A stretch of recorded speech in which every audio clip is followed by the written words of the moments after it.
Hello, I'm Jeremy Collins, the Director of Conferences and Symposia at the National World War II Museum in New Orleans. This is World War II On Topic, a weekly podcast where we highlight some of our best programs with historians and authors. We are going back to June 29th of 2020, when the Museum Librarian Wesley Lucas led a discussion with author Joshua Levine on his book, Dunkirk, The History Behind the Major Motion Picture. This was the companion piece to Christopher Nolan's film, Dunkirk, the 2017 blockbuster, which Levine served as historian and advisor on.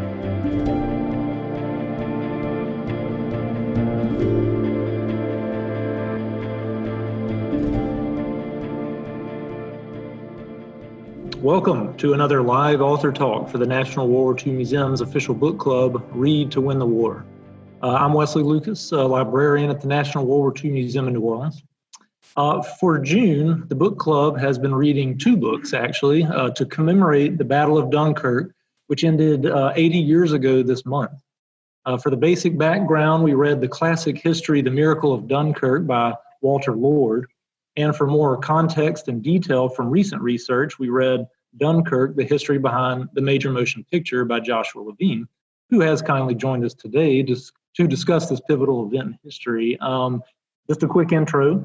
Joshua Levine is a bit of a Renaissance man. He's had previous careers as a lawyer and actor, and now he is an historian and author. He's written several best-selling histories like The Secret History of the Blitz, Operation Fortitude, as well as several titles in the Forgotten Voices series of oral history collections, including one on Dunkirk. Welcome, Josh, and thanks so much for joining us. Thank you very much for having me, Wes. It's lovely, really nice to be here. It's nice to be almost in New Orleans, and I'm ready to discuss whatever you like. Sounds great. We'll certainly spend most of the time on your book, but since we did talk about two books, I'll start off with a question about Walter Lord's Miracle of Dunkirk. He described it basically as a series of crises that were met with a series of fortunate events and sprinkled in with some British ingenuity. Does that fit your view of the event?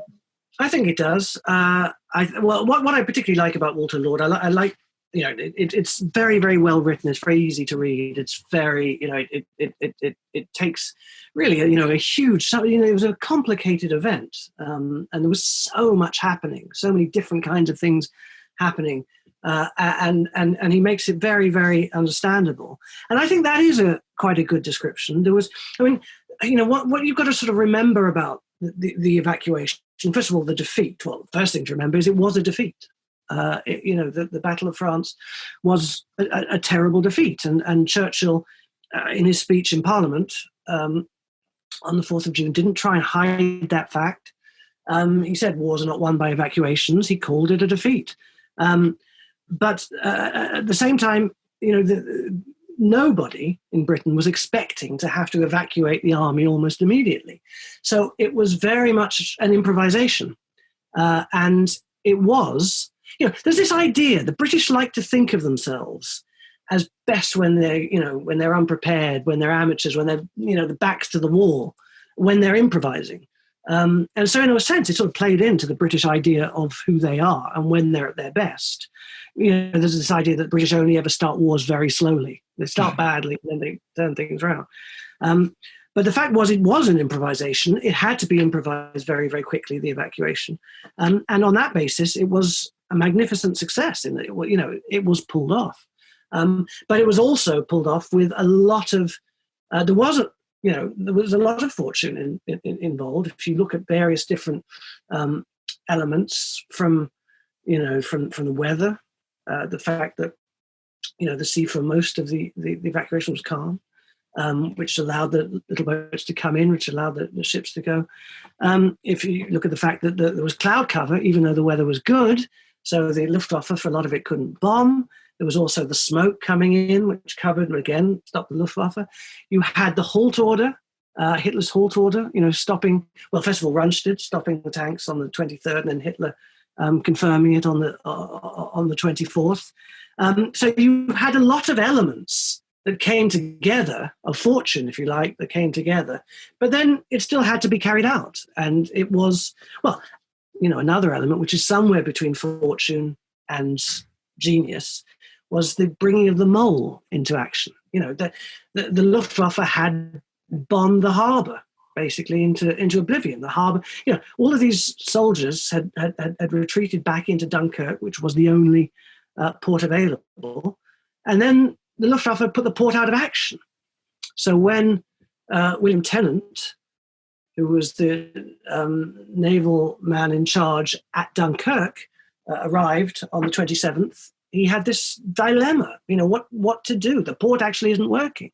So immediately, he brought all the soldiers out of their, they're all hunkered down in cellars in the town. He had his men lead them down to the beaches, but initially there were no small ships to come in to bring the soldiers off the beaches to the larger naval ships and ferries offshore. So the first thing he did was to get on the wireless at the French headquarters to say, bring out more ships, more small boats. We need the small boats to take people off to the bigger ships. But also, we can't use the port, so what do I do? So what he did was to bring the mole, which was only ever a breakwater.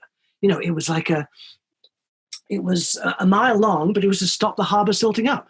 And it did have a walkway on top, but that walkway had these, huge banisters all the way along to stop people falling off. And it was prone to huge sort of tidal, I think it's 15-foot tides, tidal drop. It just simply wasn't meant. Ships had never come alongside it. They weren't meant to. They'd only been recently built, actually. And then you have the fact, the Germans were doing everything to stop the British getting away. This idea that Hitler was building a golden bridge, allowing the British to get away. Not much you can say with any certainty in this life, but one thing you can say is Hitler was not allowing the British army to get away. And you had this amazing thing that, again, not many people have heard about, this idea of degaussing, because the Germans were dropping lots of these mines, these magnetic mines, which the ships would trigger and explode.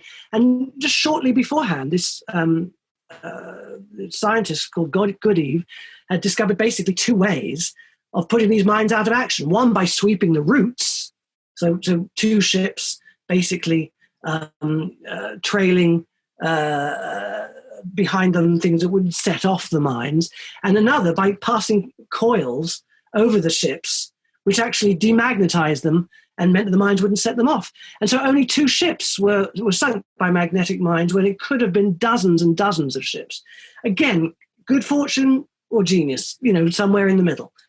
So that's a very, very long answer for, yes, I think he was right in saying that. Well, that's an excellent answer, because I loved that you brought up improvisation, which is something I was certainly going to try to talk about, and you've already touched on now, that it was that kind of confluence of bad things that happened, then some lucky things, and then that ingenuity that you just brought up. Yeah. So those are some really great points.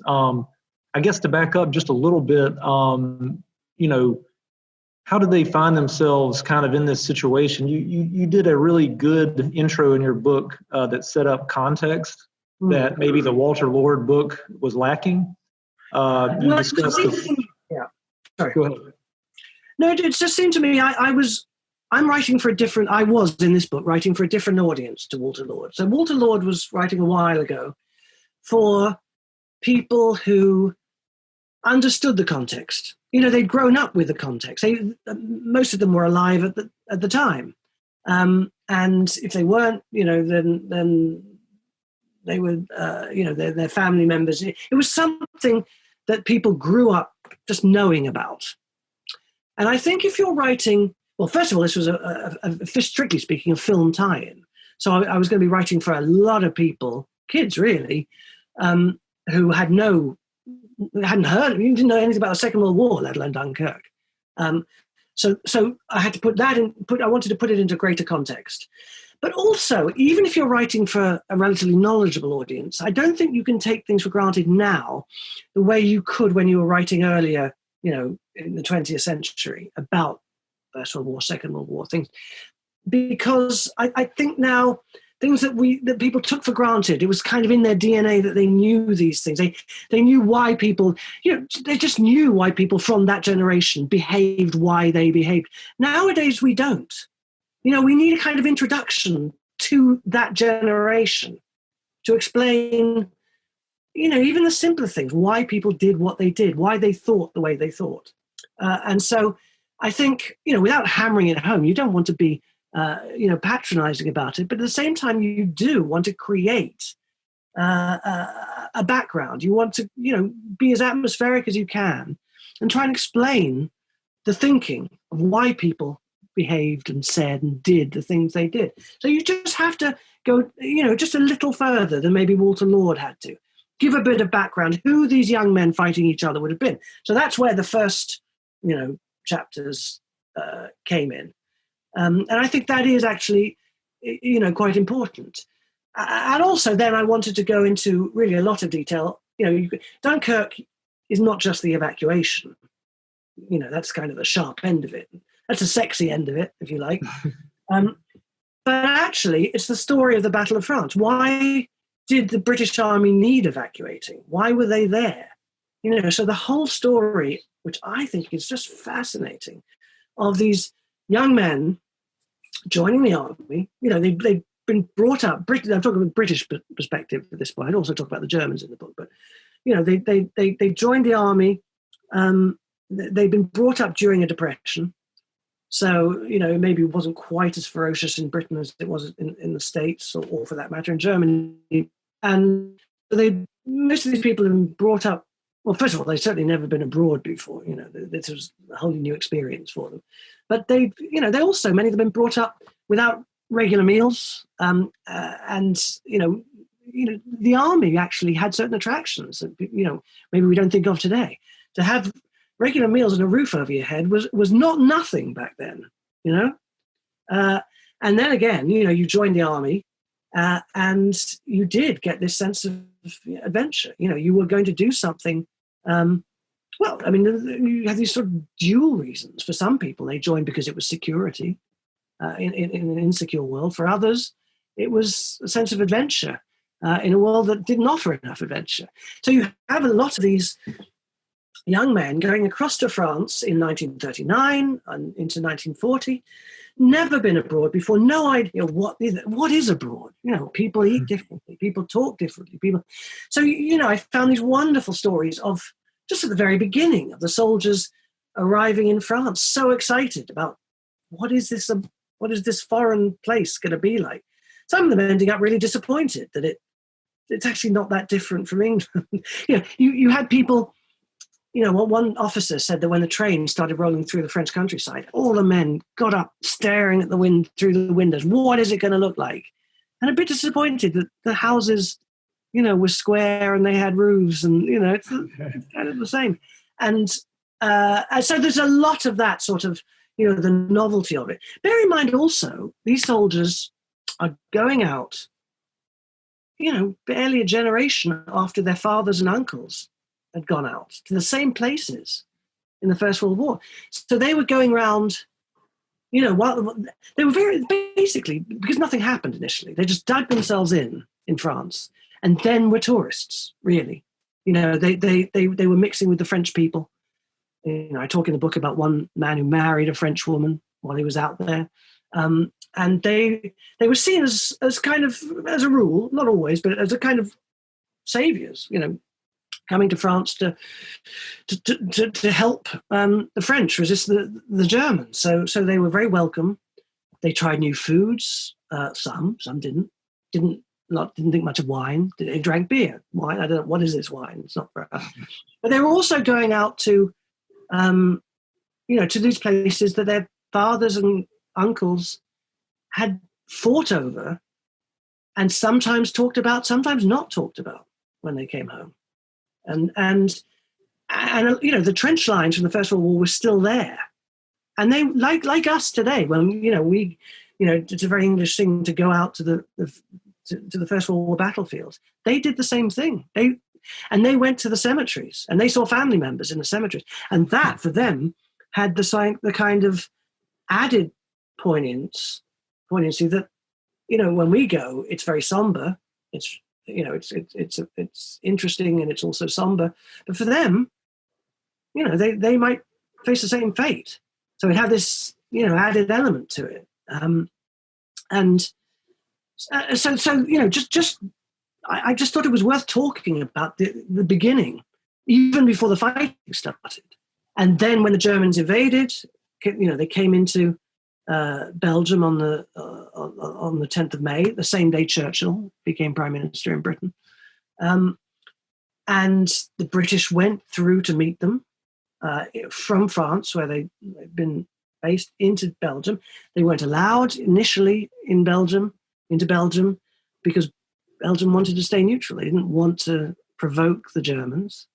Belgium was in an impossible position. I mean, they knew they were going to be attacked, but on the other hand, maybe if they didn't provoke the Germans, then they might not. Anyway, so the Germans came into Belgium. The British moved forward to meet them in Belgium. But of course, what nobody on the Allied side expected was that this attack was going to come.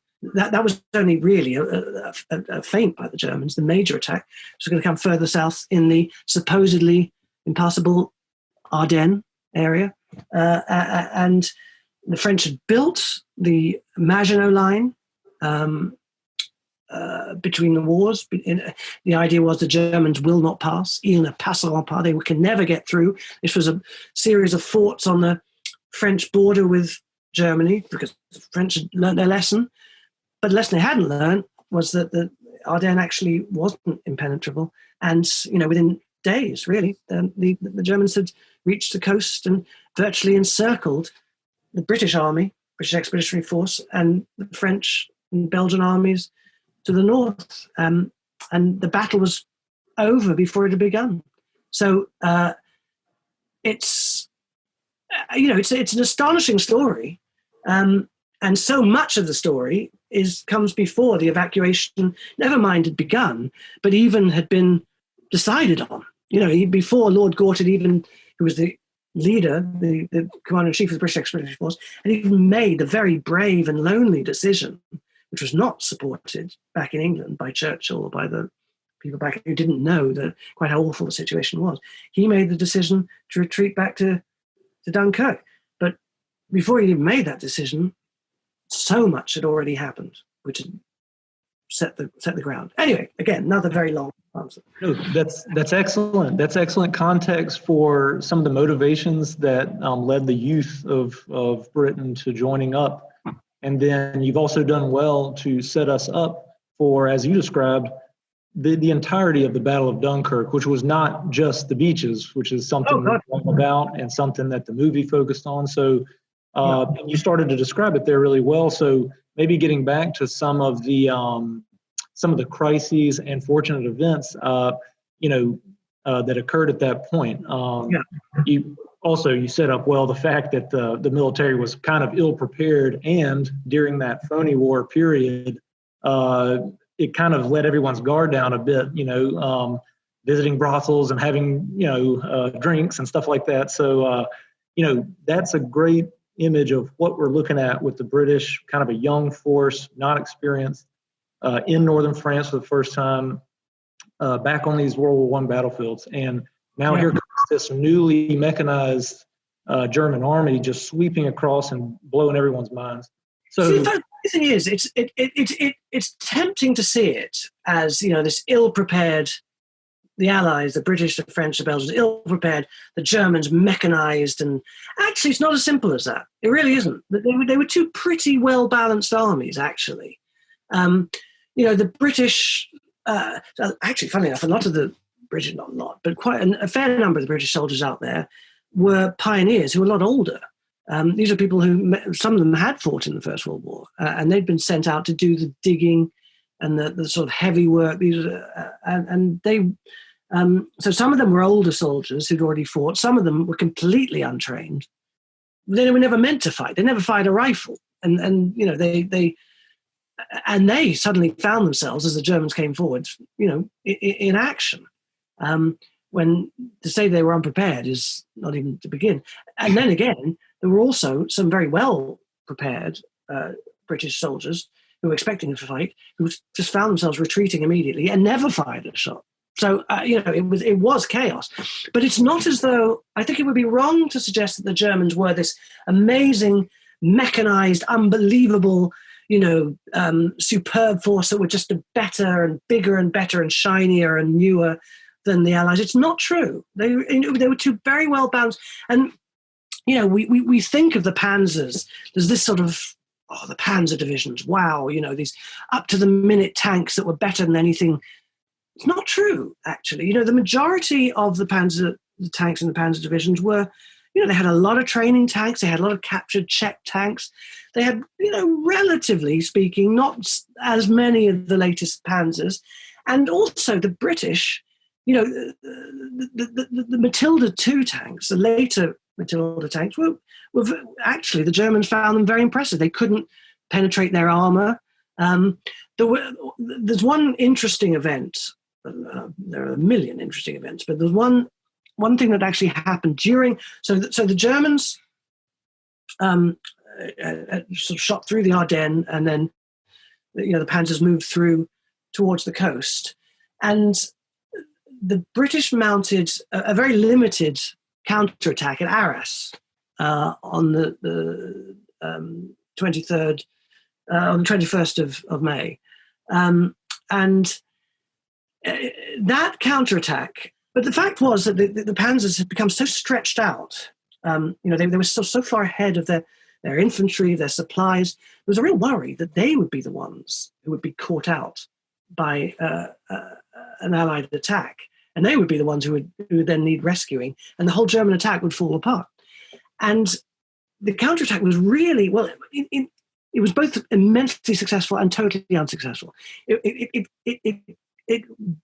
basically blundered into, didn't really know where it was going, but it blundered into Rommel's panzer division and caused immense damage. I mean, it was for a while, it looked as though the panzers were going to be completely overrun.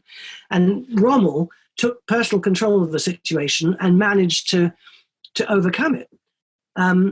This is one of the places where Rommel, really got his, was building his reputation that later became so huge.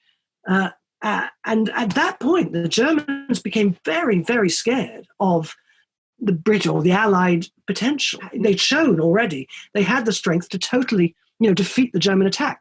So, and the Germans themselves, believed this. So I think it's oversimplistic to think of, this amazing, brilliant German force that just, is totally superior to the Allies. It's not true. It was much more even thing, and it was really circumstantial. The advantage that the Germans had, tactical, circumstantial, strategic, but less so in terms of just dominance of material or better soldiers or anything like that. Excellent. Yes, that is definitely something that I came to realize through reading both of these books. In fact, I know that at least Walter Lord mentioned, and you may as well, that the French army was considered the best military in the world in the interwar period. And so no one knew exactly what the Germans had. They had the advantage of sweeping through a few, smaller countries that didn't put up as much of a fight. And it's like, as soon as they get to France, you're obviously going to see a little different tactics. So you mentioned the counterattack at Arras. It's sort of, to me, reminded me of what Dunkirk is, basically a failure at the end of the day, a defeat, but it revealed a lot of things that were actually advantageous to the Allies.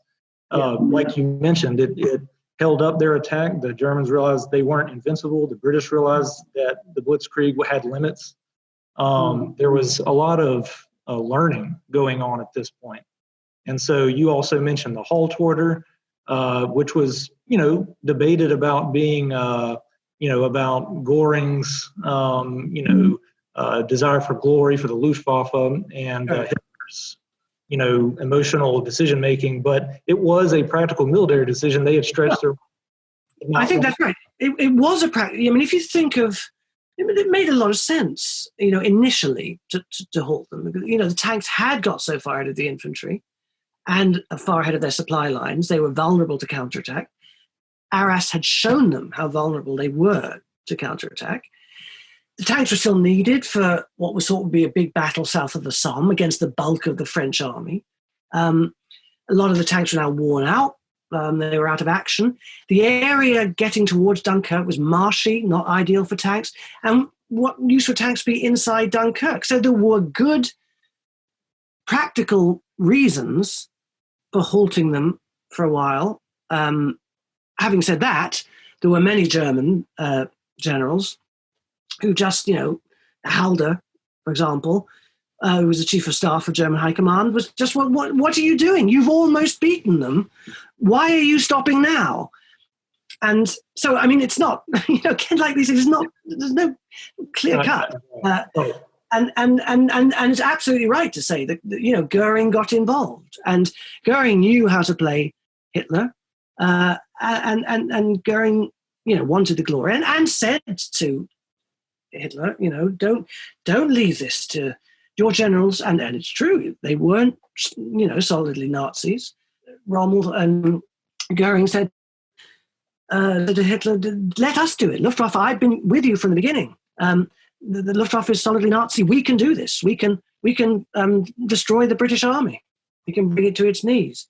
Going back to your original point about how this is a multifaceted event over a couple of weeks, we've been out in the countryside. We've learned through Arras and the halt that, there are some limits to this. But one thing they did learn, the British, was that they were going to have to evacuate. They would not be able to push out and do the counterattack like they would fully like to. So at this point, another aspect of it that's really crucial is the defense of the corridor, the escape corridor, and then the perimeter around Dunkirk. And you do well to give those folks a lot of attention. Well, because they were being asked to sacrifice themselves, and they knew it. Well, first of all, the French, were looking after the western part of the perimeter, and the British were looking after the remainder of it. And then, as you see, the corridor in, and these people were being asked to sacrifice themselves for the greater good, and they were under no illusions about that. And they were chosen, and they did the job, and they did it very well. And I found these incredible stories of people who were looking at, because if you think about it, I mean, the way that it worked for the British, they started off to Belgium, where they were defending the River Dyle, line on the River Dyle. There was some fierce fighting on the River Dyle, and then they were told, when the attack came in the Ardennes, the soldiers up in the River Dyle were told to retreat. They had absolutely no idea why they were retreating. Some of them thought that, maybe our battalion's done something wrong, or there's been a breakthrough nearby. So they retreated, and they went back to the River Escaut. And then there was fierce fighting on the River Escaut, and then they had to retreat again. What's going on?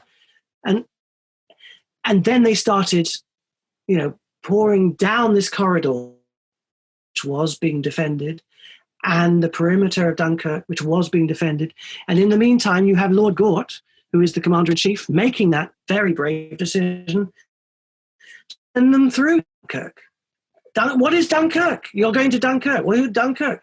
A lot of the British, the British never heard of it. A lot of them thought it sounded Scottish. They thought they were being sent back to Scotland. They had no idea. They didn't have maps. I talked to some who said the leaflets that rained down, and which I told Christopher Nolan about, and he put into the film at the beginning. So he said, we didn't have a map. This was useful. The Germans were sending us, oh, good, that's Dunkirk. We've got to go this way. Or they were using them as toilet paper. That was the other thing they used them for. So useful two ways. And so they start, first of all, retreating as units, and then they became more bedraggled, and some were on their own in terrible conditions, some weren't in such terrible. It was no one story. And on the corridor and in the perimeter, it's amazing stories of people, what people did. Just extraordinary stories. And the stories are the things that I wanted to put into the book. I wanted to tell it, the whole thing through the experiences of these individuals who a lot of the time had no real idea what was going on. They were just, fighting their little corner of the battle. And these were unsung heroes, I think, because, everybody remembers the evacuation. Very few people remember those who sacrificed themselves to allow the evacuation to take place.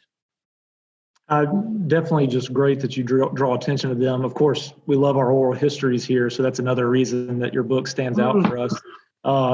Yeah, I learned through that a lot of them did not make it to the evacuations. Like you said, they fought to the last and sometimes tried to join up with the French and continue to fight, but many of them were taken prisoner, which is a part of this that a lot of people don't realize. Before we get to the beaches, I was going to bring up that among all this, there was a leadership change in England, Chamberlain stepping down and Churchill stepping in. You want to talk about Churchill some and his role in all this?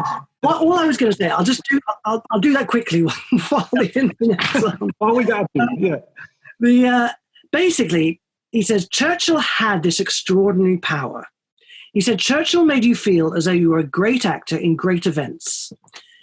Leadership is dulling the rational faculty and substituting enthusiasm for it. In 1940, on a careful evaluation of the odds, nobody would have moved. And that's the point here. This is why he was the man for the time. My goodness me, Churchill made mistakes. He contradicted himself. He flip-flopped. He did all sorts of things in other periods of his life, his leadership. At this point, my goodness me, he was the man for the job because things were so grim, and what the country needed was somebody to do precisely that, dull the rational faculty and substitute enthusiasm, and he got everybody moving and believing and acting. And I think, while I've got you there, I'll make the bigger point, which I think this ties into, which is, if the British Expeditionary Force hadn't got away, if it had been destroyed, the army had been killed, captured, then Britain would have had to basically seek terms with Hitler. And Churchill told his cabinet that Britain would become a slave state if they made peace with Germany. Because can you imagine, the world we'd be living in today where Europe would be Nazified without, these are such big topics at the moment anyway, but without Britain to preserve freedom, the rule of law, then you'd have had these norms, these totalitarian norms just bleeding across Europe. Barbarism, coercion, intolerance. These would be the order of the day, our default settings, if you like. I'm speaking now, big admission, I'm speaking as a Jewish person. My goodness me, Jews would have long since have disappeared from Britain if the Germans had got a foothold. Would America have entered the war? And if they had entered the war, where would the Second Front have come from? So, it's tempting to think of Dunkirk, particularly in America. That's why I wanted Americans to see this film, to read this book. It's tempting to think of Dunkirk as the bit before the Americans, the Russians got involved. It wasn't. It was absolutely crucial. It was more than just this sort of nostalgic echo of former British glory. It was absolutely internationally important that the British Army got away, that the war continued. And all that we know that came later was able to happen because of this period. So it's a big story. It's not just a little English parochial story. And that's why I was so happy to come on board the film, to write this book, to try and get these points across. And I just can't believe the internet's held up for long enough for me to say that. So. Well, that was an excellent, overall arching point that certainly reading your book, I started to think about, like how huge this was for the world, not just a little British story, as you said. I guess, there was two things I was going to get to, but I'll jump ahead to this. It's kind of like the legacy and the meaning of it today. When the soldiers returned, they felt like they had betrayed their country. They were treated, and all the civilians were lauding them and saying, "No, you've lived to fight another day." And it truly did create this new communal volunteerism, movement there that even stretched on for years, where the government actually did more civil service programs and social programs. And so all of that made me think about today with Brexit, with COVID-19, with the civil rights movements, the Black Lives Matter movements, all these things kind of wrapped up together, started coming to my mind at the end of this, thinking, wow, here was a period where everyone was together about this, not just Britain, but as you said, in an international coalition. We are now facing, maybe for the first time since World War II, a truly global, crisis. Yes. So talk about, or do you see any parallels with? Oh, I mean, absolutely. I mean, I think it's a brilliant point. I think where to begin with this. So the Dunkirk, as you say, the evacuation gave rise to this idea of, which we still have in Britain today, still bandied around, this idea of Dunkirk spirit. Yeah.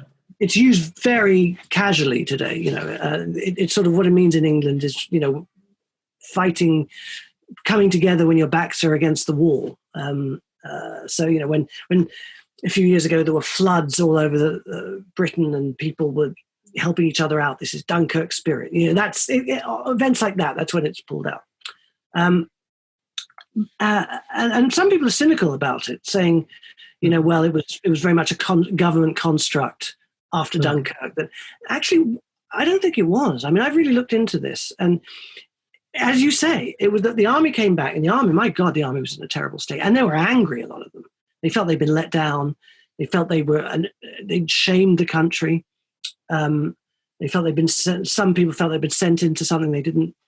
Were incapable of achieving. They've been let down by their leaders. All these kind of, different views. And there was certainly a lot were ashamed. And they came back and they were treated as heroes. And that wasn't on the government hadn't created that. That was totally instinctive. That was, organic. And I think partly it was because people were just relieved on two grounds. One, that they're brothers and sons, and we're coming home. I mean, thank God he's actually home. But two, we're still in this. We can still fight. It's a massive outpouring, organic outpouring of relief, which was what Dunkirk spirit was. Which then, Churchill's speech on the 4th and all these things built up and played into. But my goodness, it was real and it was organic and it was, people felt it. And then, you found that in the weeks afterwards, you had, if you look at the newspaper, the Times newspaper, and you look at the editorials, if you look at the way people in public life were speaking, they were talking about we're all in this together in a way they hadn't done before. This idea, people were already starting to think, even though the war was virtually lost, people were starting to think about what they wanted from the post-war world. There was a sort of reconstruction committee and the government formed of what we want. And, lots of people who you never imagine it were talking about it must be a fairer world. It must be a world where everybody has a stake in their future. This is where, the post-war government came from. This is where it started to be built. At this time. And again, you had also, we're with the Americans. The Americans came in slightly later. The Russians came in June of 41. And, we're starting to think globally now. Our allies, the people that we rely on, aren't just people who necessarily think the same way that we do. So, all of this was absolutely building up, and in Britain, it got its culmination at the end of the war. But I think there's so much, now we're sort of tearing down the idea of globalization. We're sort of returning to the idea of nationalism, which was something that actually you'd think that a war would increase our sense of nationalism. In some ways, it actually, worked in this particular war. In some ways, worked the other way, but. We're starting, I think, the fact is there are very few people around now who remember that time. And so, so a lot of the ideas that came out, seem relevant anymore, don't seem important anymore. We just cherry pick what we want, what, backs up our own worldview nowadays from that event. So I think if you look at it more closely, you'll find, as you say, a world where, certainly in Britain, where suddenly volunteerism became a word. What can I do to help? How can we work together? And so many of the post-war ideas that, in Britain, it's funny, the National Health Service is such a funny one. In Britain, it's a religion. I mean, I don't know if you remember the opening ceremony of the London Olympics, whenever it was, 2012. And the opening ceremony had this great big sort of, Mary Poppins dance number with hospital beds and all these. And it had an actor playing Churchill appearing out of the top of Timothy Spall, out of the top of Big Ben, and talking about it. Was an absolute get back to this time when people pulled together, and that created, the Britain that about the last time Britain was unified at all, 2012 Olympics. But that was what it was looking back to. And you had this idea in Britain of the National Health Service as being a unified fact, something that everybody loves. To a lot of Americans, it makes no sense at all. It's a socialist measure. Why would you love something that, and it's a sort of, the divide between the two countries. But in Britain, we do love the National Health Service, and it came out exactly out of this period of we must look after, we all have a stake in each other's futures. So it's a strange time, and it's a time that, I do think of a lot now, that we are so polarized, basically in Britain as well as in the States, everybody just, you take your side and that's it. You can't agree on anything. You wish nothing but the worst on your enemies who think differently to you. And this was not that time. This was a very different time to that. So, yeah, again, another very long answer. And a great answer, because, that's some of my favorite parts of doing these book club selections is to look for larger themes like that. Because why would we read about these events that have passed if they weren't still influencing things today? And your example of the National Health Service is just perfect, because it's something that grew out of that time and that spirit, and it's something that is actually visible today on the front lines of our current crisis. So, and that volunteerism, yeah, you can really, really see how it evolved out of Dunkirk, out of the evacuation. In the weeks following the evacuation, you can kind of see its birth. 1940, people, sometimes say, oh, but surely all that was post-war. The roots were right here, Yes. I had several little examples pulled out that you mentioned, that during Dunkirk, that volunteerism really came about. Women's Institute collected food, Women's Voluntary Service created canteens, a Citizens Advice Bureau gave welfare guidance. And then I love these, the local defense volunteers or Home Guard, including the 1st American Motorized Squadron, a group of well-to-do Americans in Britain who were all on board with this before, America and FDR decided to jump into the war. And they were like, hey, send over guns, money, whatever you can. And I thought that was a pretty cool example. Well, you've also got another thing I've been looking at recently, the Eagle Squadron, the Americans, these volunteers who came to Britain. Some of them originally went out to France and then were forced to come to Britain, but, who fought in the Battle of Britain or shortly after the Battle of Britain, and were absolutely inspired to, inspired by a lot of things. I mean, it was too simplistic to say they were, inspired by freedom, and, some of them wanted adventure.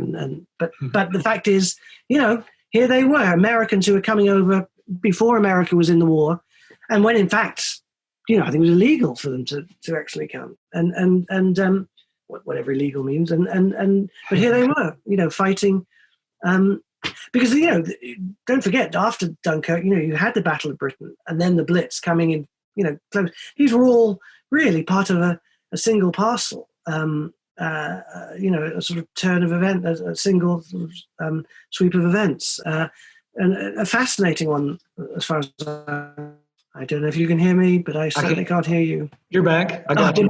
You're back. Yeah. But yeah, so right. I think I know where you left off there, and I think that's something that maybe we can definitely take away from this at the end of the day is, a little bit of that Dunkirk spirit, something that we should all take going forward with this current situation. If we can just remember back to this time that you so well describe in your book, perhaps we could work together a little bit more. Well, I guess we're just about out of time. I had a whole list of things, but an hour is never enough, right? So what's rather brilliant is we managed to talk all the time without actually talking about the evacuation. I know. And I had a whole list of things about the beach itself, because, everyone talks about the beach. I was like, well, let's get to everything first and then we'll get to the beach. But something that you left us with, and that the big takeaway of the book was the varied experiences on the beach, that it's not a monolithic experience, that it's something that each individual went through. There was panic and starvation and injuries and deaths. And then on the same beach, there was people reading books and drawing and taking drunk rides and getting drunk. So that's a story. That's a bigger picture. There's never any one story. It's what I think I loved about the film, actually, is that, it's so easy to be simplistic about these things. Here's the story of X. Well, no, it's not. And the fact is that, Dunkirk is a great example because it's going to include the evacuation is an enclosed event. 10 miles of beaches, hundreds of thousands of people over 10 days. Every kind of behavior was there. Anything you want to look for, it was there. So don't ever say, it was like this or it was like this. It was like this. It was all of human life was there. Yes. I loved your description in the book. You said it as the whole world was on that beach. You had hundreds of thousands of people, which is like a city or multiple cities. Okay. And when you go into a city, you get every kind of human being. So, again, to kind of dovetail with our discussion, it's something to remember that we all experience things differently, but we try to survive in the end, which is what kind of film I think, came out of this, was a survival film. So, it's a survival film, exactly. Exactly. So, well, man, I can't think of a better way to wrap it up, actually. Like you said, it's funny that we didn't even talk about the beach itself as much, but again, a lot of people know a lot about that. So that's quite nice, actually. It's quite nice to do it, to talk about this without necessarily doing the obvious. We could do another hour on the beach if you like, but I would love to do that. That would be great, man. And like I said, I really hope in the future we can get you down here to New Orleans for an in-person talk. I'd love it. I'd love it. We will keep the lines open for that. And again, thank you for taking the time out of your day to do this with us. And, appreciate your work and stay safe and everything. And to you. Very nice to meet you. If we have met, I don't know if this counts as meeting, but if it does, then lovely to meet you, Wesley. I'll take it. You as well. Thanks, Josh.